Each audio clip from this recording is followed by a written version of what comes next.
আসসালামু আলাইকুম ভিউয়ার্স, আশা করি সবাই ভালো আছেন। আলহামদুলিল্লাহ আমি আমার গ্রুপে সবাই ভালো আছে।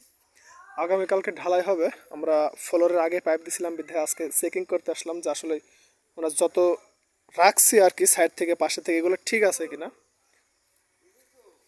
এগুলো দেখতে আসলাম। এই যে দেখবেন প্রস্তুতি হয়ে গেছে, কালকে ঢালাই দেবে। এগুলো সব কিছু মেজারমেন্ট করে আমি দেখবো আসলে লাইন সব ঠিক আছে কিনা। সব মিলে সাইডটা 3টা টয়লেট, এখানে একটা কিচেন।